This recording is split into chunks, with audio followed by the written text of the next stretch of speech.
Good afternoon, everybody. I'm Kim. I'm an artist. And today I'm going to be working on the largest piece of art that I've ever made in my entire life. Probably the biggest one I'm going to make for a long time. And I thought it'd be fun to bring you along with me. We're going to go through all the different steps and see if we end up with something cool at the end. And I'm a little bit nervous because I've never done anything this big before. I don't know why I stood. I actually have to sit to tell you about it. So you guys might know I've been doing this ongoing project where I'm experimenting with making different types of art from used fabric. You've heard me talk a lot about the practical side of this, and I think it's kind of obvious. We want to reduce textile waste. We want to figure out how to make things out of what we already have. There's also the side to it that I want to encourage people to not feel shame for their waste, because I think that this textile waste that we accumulate is a result of a systemic issue that goes way beyond any individual's personal decisions. You've heard me blab, but there's another side of all this that I wanted to be exploring more today. And this is a little bit more personal. It's a little bit more artistic, I guess, in its vision. I wanted to make a piece of art that explores the idea of how this textile waste relates more to ourselves and to our relationships with our physical form, our bodies, but also with our identities. Confusion, frustration, and the shame and the love-hate relationship that we have with clothing, but then also with textile waste and with fabric itself. And very importantly, for this project, I wanted to use the real materials that I've been collecting from people's stashes of what could have become textile waste if I didn't take it. Let me show you the sketch. So we're in Procreate here on my iPad Pro. Got my Apple Pencil. If you've ever done a composition, this shit takes forever. Basically drawing the exact same thing over and over and over again, but very, very, very slightly differently. And then you pick the version that you hate the least. And this is it. I want the person in the painting. So like all of this, I don't know how to demonstrate that, but all the places here where you're seeing the skin, I want this to be painting. So I'm going to paint that onto the canvas. And then these pieces here, the fabric that they're pulling on, that's going to be actual fabric from my stash, from the materials I've collected in this project. So we have this figure here, and you see that they're kind of like swamped by this material. They're kind of drowning in it a little bit. They're pulling at their clothes, and it seems like they're trying to get them off. But it also seems like this fabric is kind of attached to them. And the more that they're pulling, it just seems like it's extending off of them infinitely. It's like a metaphor, you know? And then at the same time, this isn't going to be in grayscale like this. I want the fabric to actually have a bunch of different bright colors in there. But the figure is going to be fairly grayscale and kind of blend into the background. And so it also creates this sense that like the pulling and the drowning is kind of bringing life into this scene and is kind of producing these beautiful, aesthetically pleasing colors and is actually very nice to look at. And with the figure being in 2D, but the fabric being in 3D, it's also this sense that these materials are grounding them kind of in our real world. That the materials and the figures' like interaction with them is telling you something about the figure that you wouldn't otherwise know. I also... full disclosure, you do see that they're wearing a ballet shoe here. I'm pretty sure that I just did that because I didn't want to do the foot when I was sketching this out. Oh, oh my god.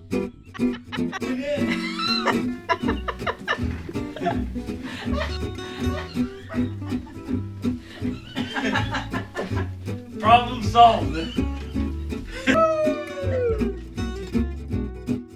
Okay, so I didn't even get to tell them yet about the problem. I was going to say the first problem that I thought we had was that it seemed like they might have been out of stock of the canvas that I want. Sent my my reporter here, Benji, to go and see if this was accurate information, but I guess they had them. Out of stock was fake news. In stock is the truth. Did you walk with this home? Yeah, I just walked with this giant 8-foot canvas. 8-foot canvas, and yeah.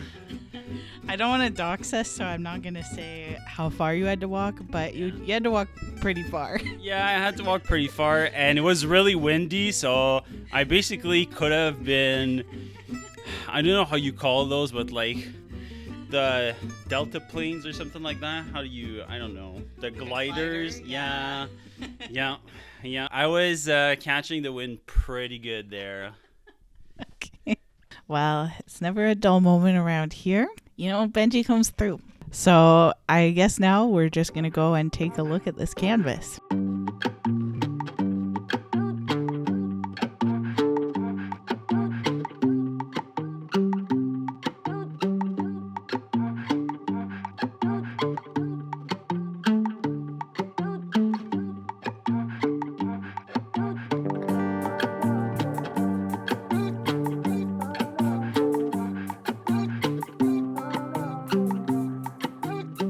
All right, everyone. Well, now that we have the canvas in place, let's go over the plan for how I'm actually going to do this. The first step is I'm going to take the plastic off the canvas, and somehow I have to get the design on here. We'll talk about that in a second. And I'm going to look in my fabrics and start picking out the materials that I'm going to be using. I'm going to pick these out before I start doing any painting because I want to incorporate like some colors from the fabrics that I pick into the painting itself. So part of doing that is I'll probably have to put this down on the floor just to see the lengths to make sure that I have enough.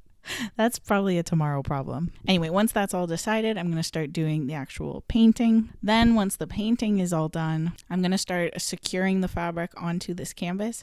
I'm hoping that I can just hand sew them on, and at that point it'll just be final touches and getting it done. So first step, sketching design onto canvas. In other words, how do I get this onto there? That's a good question. I guess the perfect situation would be if I had a projector or something, but I don't. Where's Benji? Come here. How would you get the sketch of my design onto this canvas? Projector.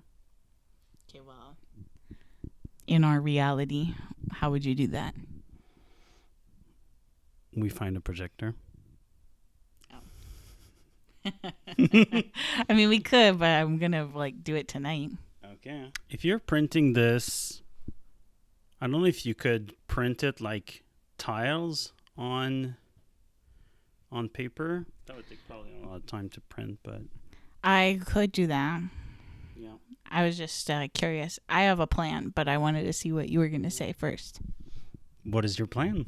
I think I'm going to have to change the composition a little bit. Like the canvas that I got is very like narrow and tall. I do think this would fit, but I don't know. I imagined it as having some like space around it a tiny bit. One technique that I've seen is where you like do a doodle across your surface of a bunch of things, and then it's kind of the equivalent of using a grid where it gives you a reference point, and then you can like put that over top and it helps you freehand it a little bit better. Doodle, take a picture, put it in here, tweak the composition, then have the overlay as my reference, pop it on there. I feel like that would work. I just have to make sure the doodles like that I paint over them. Oh, we said opposite things. We do this a lot where we try and finish each other's sentences, but then we say the reverse things. Yeah, so that's what I might do. Okay. I think that's a way better idea than what I had in mind. So going to get a projector. Like we could, but I feel like I don't need one for this. Yeah. Okay, well, I'm going to take a break. Actually, that's not true. We know I'm not going to take a break. I'm going to take this out of the plastic.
time. Just to explain a little bit better what I did here, I took a picture of the canvas with all the doodles on it. Then I took my original sketch, did sort of another sketch on top of it to change the composition just for this size of the canvas. And then what I would do as I was drawing was I would just look for points where that sketch kind of lined up with the actual doodles. So I would say to myself, like, okay, this line needs to pass through this shape at this point. And I just kept going like that.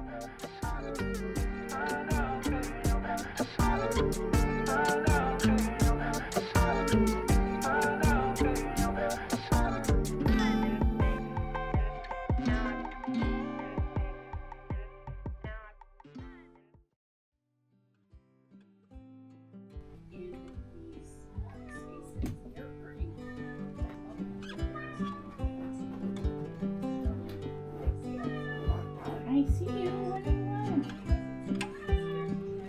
What?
Good morning. It's the next day. It is actually the next day because I really have to get this done. So yesterday went super, super well. The technique of doing the doodles and then doing the sketch on top, highly recommend 1,000 times. I can't believe that I haven't tried this sooner. It's kind of an alternative to just doing like a grid. That to me, I feel like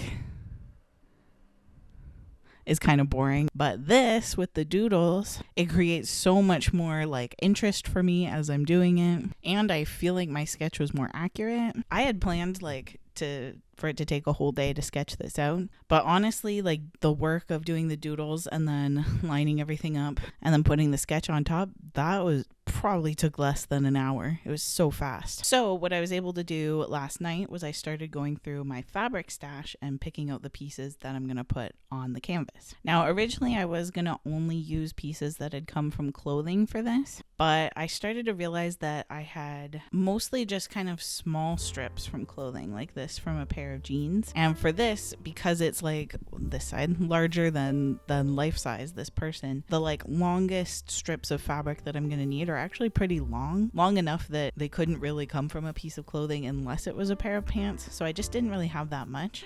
And I realized that I had envisioned this piece to have very bright colors in it. And most of the clothing pieces that I had were not very bright colors. So because I had a bit of extra time last night, I dyed some strips of fabric. And it was so useful. Hold on, let me go get it. I posted the video where I made this little swatch catalog book that shows how the dyes react to different materials. This came in so handy. I basically just went through my little book and I was like, oh, I kind of want this color and I kind of want this color. And like, oh yeah, the orange I made came out really bright. That's cool. So anyway, the fabric dried overnight. It should be more or less ready to go right now. And the plan for today is that I'm going to put the canvas down flat on the floor. And the first thing I'm going to do is start laying out the strips of fabric, figuring out roughly which ones I want to go where. And I'm going to take many pictures once I have it figured out so that I don't forget. And then I'm gonna start painting. That's why I'm wearing my good painting clothes today. Did a button just, oh my god. A button just popped clean off of my overalls. Thanks, American Eagle. That's why I'm wearing my good painting clothes today.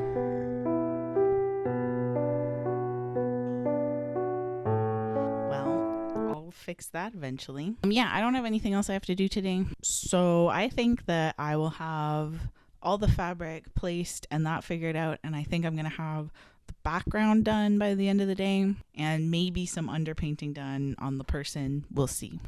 Also, no judging the mess. This is a small space. We're working with what we got, okay? Okay, thank you.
So you just watched me figure out all the fabric stuff. I'm so happy. I think it looks so good. The color palette ended up exactly what I was hoping. No notes. I'm thrilled. I have my little lunch break and it's about to rain, I think, for the rest of the day. So now it's time to start painting. What I think I'm going to try is I want to do like kind of an underpainting on the figure's skin. And I want to use the same like bright colors that you're going to see in the fabric and just kind of do like a mismatch thing all over the body. And then I'll go over top of that eventually in a more like gray tone just to like render the lighting of the skin. And I'm hoping it'll create kind of a cool effect where you can just barely see the bright colors underneath the surface of the skin. But if it doesn't work, then ignore that, and I never planned that.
It's raining a little bit outside.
All right, folks. Well,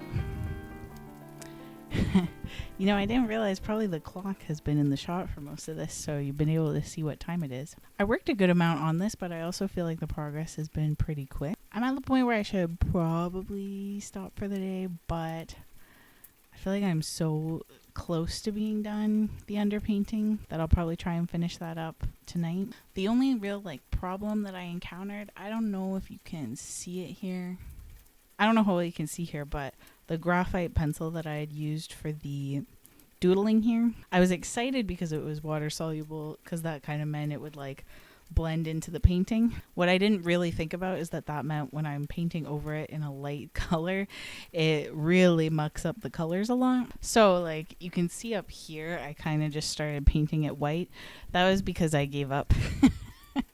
I was like, okay, I'll just paint over the whole thing white and then it'll dry. And then I'll paint over it and be able to get those really, really vibrant colors that I want. But I think it's really looking good. I think we're already getting that kind of blurry undertone look in the figure that I wanted here. I think the colors are good. So basically, once I'm done recording tonight, I'm going to go back over and kind of get the vibrant colors in here.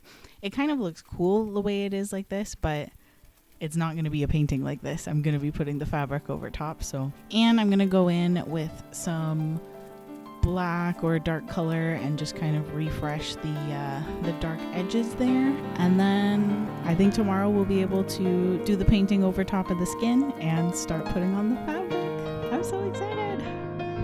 See you tomorrow. So last night I actually had a lot of energy. I don't know why. I slept 4 hours the day before, but I'm excited to get this done, I guess. So I went ahead and kind of refreshed all of the, you can't see the feet right now. Well, there you go. Now you can see. I went ahead and refreshed all the hands and feet.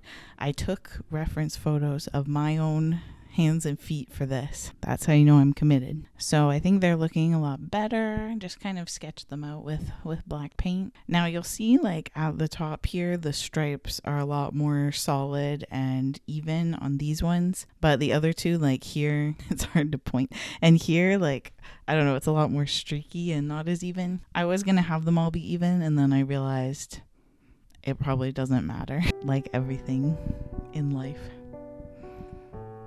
So I don't know if when I'm laying the fabric on top it looks really bad or there's really clear spots where you can see the gaps, maybe I'll touch it up. But this is all going to have the fabric over top of it anyway, so I don't think it matters. Also, kind of around the outlines of the different parts here, I put this really thick black border.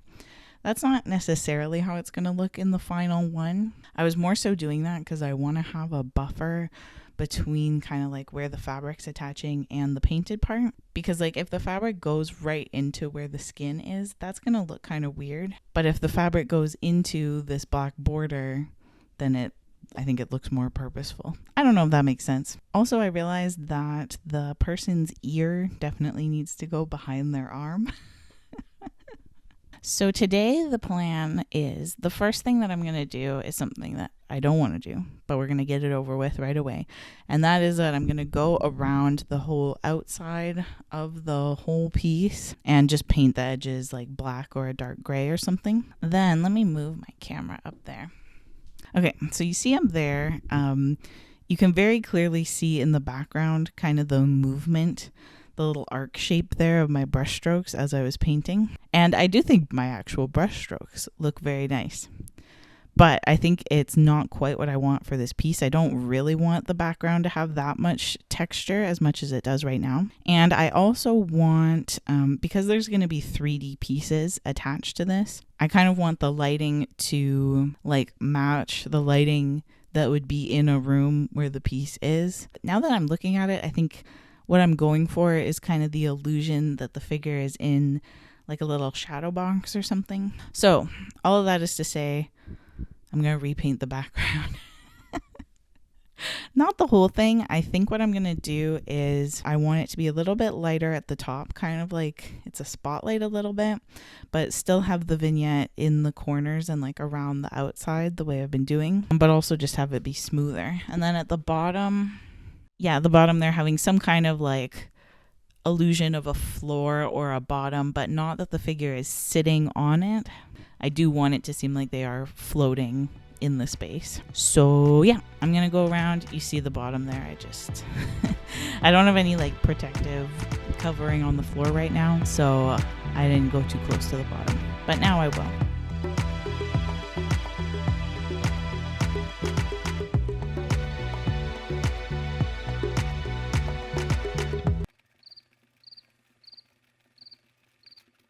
Alright, so we're waiting for the paint to dry here.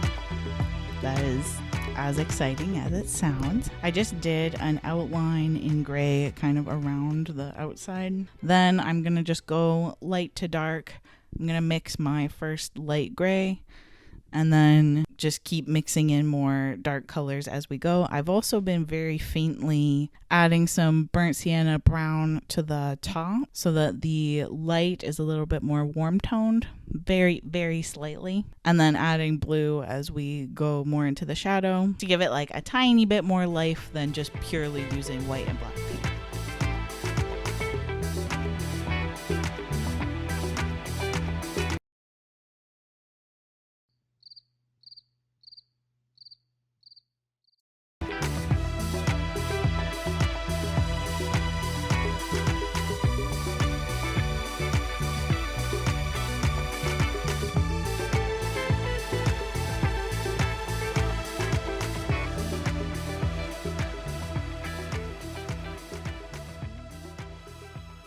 That took way longer than I thought it was going to. I should have known.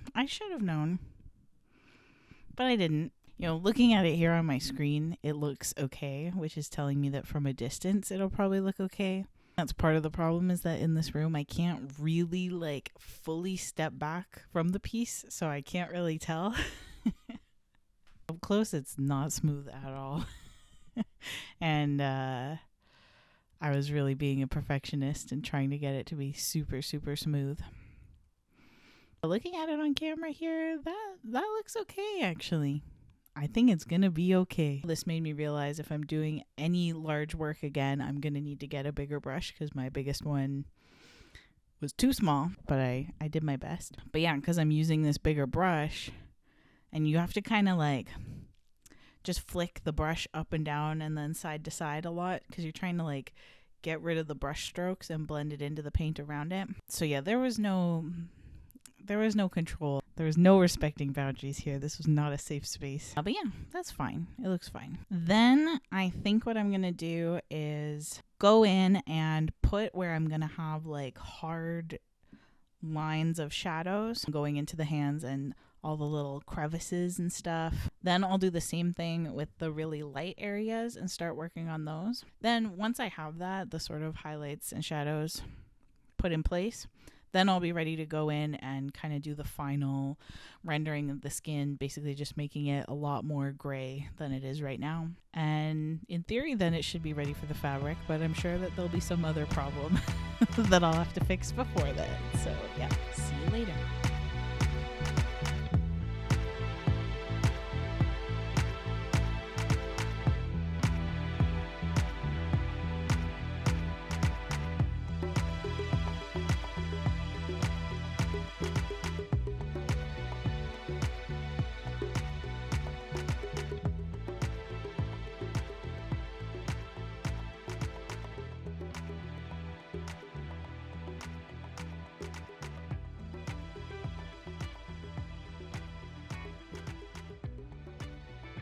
I made a joke there about how there would be some other problem that would pop up, but honestly, the rest of this went pretty smoothly.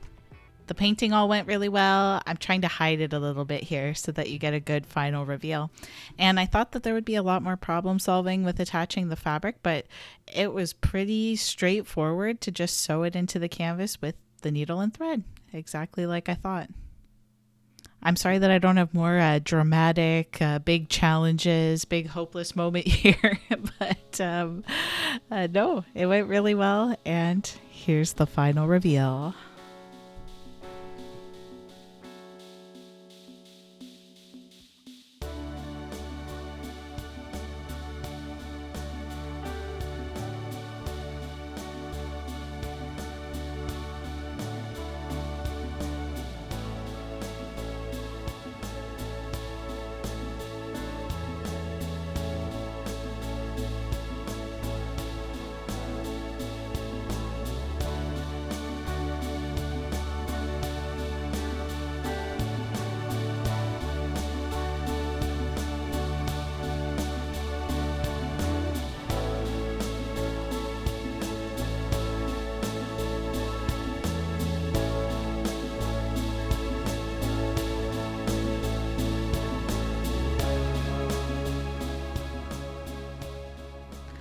All right, so there we have it. It's all done.